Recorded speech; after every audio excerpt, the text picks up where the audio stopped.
Rose Blackhall came to the Supreme Court seeking a stay on the High Court 81-year-old decision. Rose Blackhall was back in court this morning. Rose Blackhall is making one more effort to prevent her former home in Blackrock from being sold. When the case was mentioned in the Supreme Court this morning, Le breis demlion Fred Rose agus Eileen Blackhall cá persanta agus ein is castid lí chun díal an teachan ar chonig siad fat síl a chosk. Fágah an teachgóha agus dádra haar jerd fá ucht am óthir. Bíchas nar chonig jerd sa teach le breis is craig blian agus é scarra amachúthe le blianta fada. We never expected him to take an action against us. I live with my sister Rose, and I've lived here since 1916, a matter of 82 years. Eventually, the High Court ordered that the property should be sold to a developer for £400,000. Yesterday, the Sheriff's bailiffs arrived to enforce a High Court order for possession so that sale could proceed. The two sisters, both in their 80s, were evicted.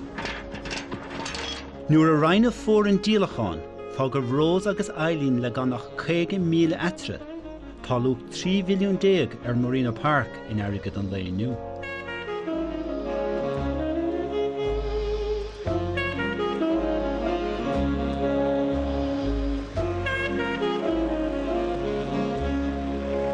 Níor hach ná áitrih amháin a chailedar, bunan Marina Park agus a stadas, dearbhú a chéir a bhíad agus cad a bastáibh. I do want what is mine, and I refuse to see why someone else should have what is mine. It's very annoying. Sail compórdach suálcach a bhí an dístra fuair ón bplíomháin. Soiréis ardnosacha, cóisir le dóige, éadi galanta. Giallaí aimse agus gimánig glúisteáin a domáint. I think they felt there was no way in God's earth that they were going to be put out of the home that they'd lived in all their lives. And that's why I think they felt such a sense of injustice about the loss of their house in the end. As far as they were concerned, they were still the Blackhall ladies of Marion Park. And, you know, the world, as they saw it, hadn't really changed. And I think they felt a sense of entitlement about going back and forth to the Supreme Court, none of this district court lark or anything like that, that was really where they belonged. And, you know, this kept them busy and kept them occupied for all their years and did give them something to fight for. Cúlchrid a bhí ann do bhaintear Blackhall graim a chamád ar an bíosáin deirg da altas tégarthe na muintere. Bhíoch na céad acra da halta thorthúla an chlár faoin na Stuart rá. Bhí meas agus uaim ar anam bhainte Blackhall fud fad an chunta. Seasamh go a meas an gentry agus go ná phobal iarthar an chláir chomláin.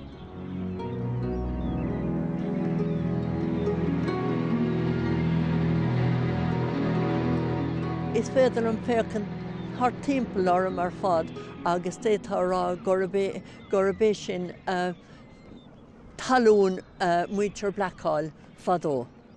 Honnig Blackhalls an seo hartar ceiricéad bliain ó hin. Bhí tíornaí talún a bheith iad agus bhí hartar 600 acra acu. Protestúnig a bheith iad I dosach agus bhí banta acu leis an sépéal protestúnach I Gheilard agus a Gailreis sús go dtí 72 agus is socha in íag sin gur iompaigh siad ina catlacha. Faoi lár na nuaise déag, bhí seileadh ag bhaintear Blackhall ar chalamh I Gildíma, áit ar rugad ahar na Bertam rá. Rugú Thomas Henry Blackhall an seo a Gildíma 1867 agus faoi deire eisin na fuair an ferm an seo, agus fuair sé post I gcoimisiún na talún am lá clia ag an tam céine. Níor féach obair cruúil a dhéanamh ag na Blackhalls féin bhíoh rointíonna ag obair ar an ferm lo, agus chalín aimseir sa teach lo freisin. Caillimh céad bhean chéile Thomas Blackhall imre linmh, agus mar beganách ag an ama, níor bhada go raibh súla macaige don dara bhean. Duine a thuaireach airach don cuairimí tíis agus níonra an uasail Blackhall. Ó I gcónaí nuair bheith duine le airgid agus fear mór ag pósta bhíh sé ag leirigh band an clás céine.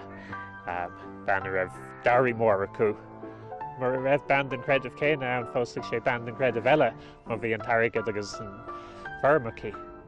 Cholín Helena O'Brien, Caitliceach ar bhas chur finide, rómrá chéile an tíarna talún golánta go chuí. Bhí seasamh, fáiltas, airgid agus sprélé I chintigh fáilte bhúrde I grí agus I deile chamáis. I believe they had 7 farms, and this was one of them. They were big landowners. There'd be over 400 acres in it now. It was linked up with property. If there was property and there was money wanted, they would arrange a marriage of convenience. Tá ceann de hithe móra nimríonach I ggur finne a chorú ag Rose, nach Helena O'Brien Blackhall. Mór a bunan agus muintir Blackhall im le clia, tháinig bora agus fórás bhuain agus ar halta nimríonach le 100 bliana nús.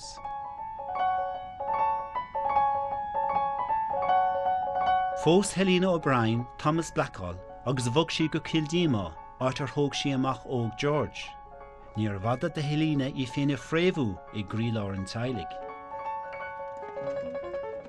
Bhí chorus in éireann ag, well, dearan na néo is ag staach sa bheithúis chorus a bhí anchasúil is a rud an éirítar in Pride and Prejudice mar hampla. Sé sin gur asúil go handúil go meach spré ag ban. Ach an bonús a bhí le sin a ríist cearta ach na muochta. Má thug ban spré lethe nuair a fós sí, bhí siad deidil a háite sa teilech sin, bhí siad deidil úsáid na talún. Ná ní bheith siad deidil an talamh áil le hocht a meach drethach chuiceach. Sa gás gur fá go talamh le hocht ag ban, bhí si go maithe deidil an talamh sin a bheith heice. Agus na daoine ar a saibhras rachmas stádas acha, bhíidir a ggéire techt Bhíidir a sudar níon na nósal más maile Castle Catholic sa thugtaí orthaim le clia, ach bhíidir anhharrtasach as an seilbh a bhí acha, as an stádas a bhí acha, agus bhíidir ad lecha le cóirí uaisleachta, chuid bhá mar a bhí na sasnaí a bhí an rompa nó na tíarnaí talún. Ach níor bhada go dánig athrú ar dhearc an phobailthe. Bhí siad ag déanamh rómhádó féin, fada sa bhí fearmóirí beaga ina dimple ag me. Thugus stáit Blackhall fócas áitiúil de reachta ferige ní dunáta beaga ina dimple. Níor bhada an bharag na bagart ag teacht go tiomh.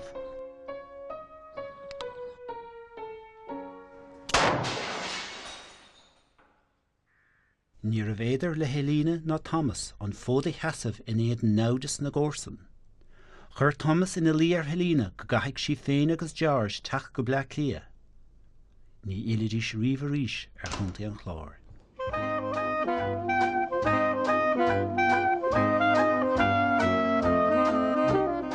Tús nua a bhí ann, deir saoil na carcha do na Blackhalls, Helena, Thomas agus amach George. Thugríidir isteach agus bhí 4 páiste eile acu, Eileen, Irene, Gerard agus Rose. Agus an tír in a bhleim lasrach, díal Thomas an ferm agus an talamh I gúntaí an chlár, agus leis an targad, cheannaigh sé Marina Park House a Charrig Dubh.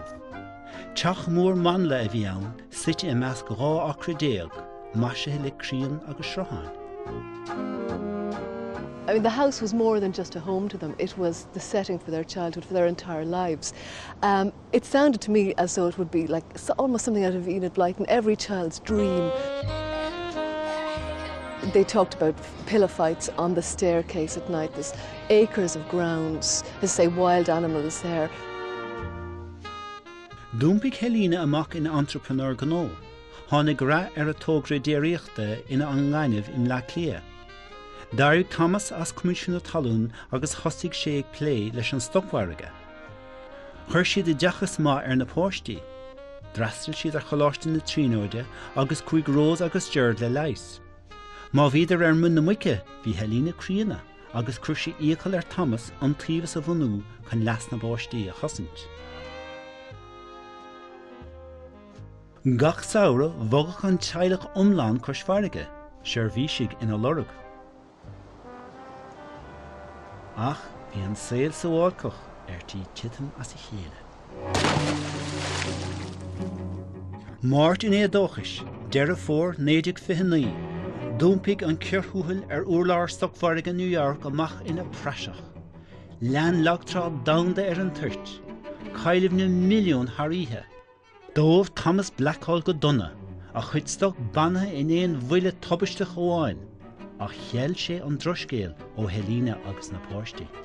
Agus an sin log eile log Thomas, darig a bhach deird a scoil leis choláiste na tríóide. Fó sé prodasúnach mrá Lillian, hí mac amháinecha William.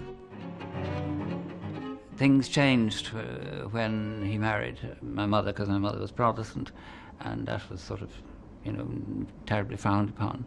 My father went to England. I was born in 1937. I have no memories of him. He then went to England in around 1939, and he was in England during for most of the war until his father, my grandfather, became ill in 1944 and was dying. And my father came back. Buineh Shiras Gerard nuair a dowlam sé go raibh titim tobisteach cheasamh a chlán. Comála sin hepar go nódéireacht de Helena. Nuair a bhéon dolas ag Thomas ach talamh díal. Nuair a fáil go conis ach gá acra. Reality struck when my grandfather died. My grandmother suddenly discovered she was penniless. A bhás, dág Thomas carn díocha agus ísachtaí neamhíochta ina dhiag. Bhí díd an tí tugaige don monk mar bhaní na hísachtaí. Ní raibh acu ach an teach, an raibh sin ina simáil. Agus na fíocha carnú a chéile, in 1953 deisig an tíram ordú dí halabh Helena. Ach hocric Helena an fód a cheasamh in héanaar. Chrideach sí an tordú sa chóirt. I, Helena Agnes Blackhall, respectfully submit to the Honourable Court. On the 13th day of November 1941, Thomas Henry Blackhall deposited with the Bank of Ireland the title deeds and documents relating to all that and those known as Marino. Premises at Marino Park be held as continuing collateral security. Thomas Henry Blackhall, deceased, guaranteed payment to the said bank of all and every sums of money due to the bank. Myself are in poor financial circumstances. It would be a very great hardship upon my said children and upon me. I did not understand that I was signing away my house, and this was never explained to me that the bank would proceed against me. Bunús a cás, ní éadach Thomas abhar gáiste a thógaint an teach, agus é hena féin cosanta mar an taobhas. Is an tíbhas agus socrú a dhéanaan duine éigean go bhfuil seileh aige aber halamh nó airgid. Fétigh an duine sin an seileh sin a thuirtúig do an tíbhathe, daoine i ceapann sé beirt nó níos mó i ceapach sé wathe leis an talamh sin a riara agus beidir an talamh a díal nó tuile talún i cheannach agus é sin a riint gaolta leis más an tíbhas príomháideach é. Cean go na bunróí bhhain le an tíbhas ná gur léir go bhfuil an duine sin tar éis scara le péagríma bhí aige ar an airgid nó ar an talamh sin ach caithfidh bheith anna cuairmach faoi mar tá an dúlgas ar an tíbhí feimú bona fide agus má dhéanann siad éon rud má aber ghfuil siad fáilíoch nó go dhéanann siad cáilís ar bith íocann siad féin go páirsandas in dhear an lei. All the family, and then subsequently me, assumed that all our futures were secure. What my grandfather in effect did, he tore up the trust document, sold his children's birthright to settle his debts. Now, as to whether or not the bank knew, is another matter. Boléiranis nar cha Thomas go cíalmhar le an tíbhas a fáistí. Faoi bhrú míltnach bhearta Helena fistrú an raibh gléach ag an glán fós ar na seantalta a bhí acu i Gildímó chunta an chlóir. My father bought this place, Kildima Cottage, we used to call it, from Thomas Henry Blackhall in 1916 for the sum of about £1,600. I grew up here and lived here all my life.